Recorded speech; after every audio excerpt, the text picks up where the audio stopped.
ಲೋಕಸಭಾ ಕ್ಷೇತ್ರದಲ್ಲೇ ತಮ್ಮ ರಾಜಕೀಯ ಮುಂದಿನ ಭವಿಷ್ಯ ಇರುತ್ತಾ ಅಥವಾ ಹೇಗೆ? ಕೋಲಾರ ನನ್ನ ಕರ್ಮಭೂಮಿ.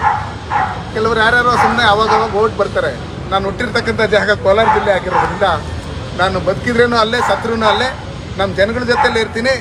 ಎಲ್ಲೇ ಹಿಂದುತ್ವದ ವಿರುದ್ಧವಾಗಿ, ದೇಶದ ವಿರುದ್ಧವಾಗಿ ಯಾರೇ ಮಾತಾಡಿದ್ರೇನು ಅದು ವಿರುದ್ಧ ನಮ್ಮ ಪಕ್ಷದ ಕಾರ್ಯಕರ್ತರಿಗೆ ತೊಂದರೆ ಕೊಡೋಂಥ ಕೆಲಸ ಮಾಡಿದರೆ ಅದನ್ನು ಎದುರಿಸೋಂಥ ಶಕ್ತಿ ಭಗವಂತ ನಮ್ಮ ಮುಖಂಡರುಗಳು ಕೊಟ್ಟಿರೋದ್ರಿಂದ ನಾವು ಅದನ್ನು ಎದುರಿಸ್ತೀವಿ. ನೀವೇನಾದ್ರೂ ಸಜೆಸ್ಟ್ ಮಾಡಿದ್ದೀರಾ ಸರ್, ಇಂಥ ಅಭ್ಯರ್ಥಿ ಕೊಟ್ಟರೆ ಗೆಲುವನ್ನು ಸಾಧಿಸ್ತಾರೆ ಆ ಥರದ್ದು? ಯೋಚನೆ ಮಾಡಿ ಕೊಡಿ, ಗೆಲ್ಸ್ಕೊಬೇಕು.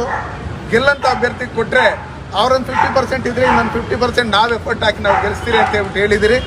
ಅವರು ಒಳ್ಳೆ ನಿರ್ಧಾರ ತಗೋತಾರೆ ಅಂತ ಹೇಳ್ಬಿಟ್ಟು ನಾನು ಯಾವುದೇ ರೀತಿಯಾದಂಥ ಹೆಸರು ಮತ್ತೊಂದು ಹೇಳಿಲ್ಲ ಮೇಡಮ್. ನಾನು ಬಂದಿರತಕ್ಕಂಥದ್ದು ಅವ್ರ ಆರೋಗ್ಯ ವಿಚಾರಿಸೋದಕ್ಕೆ.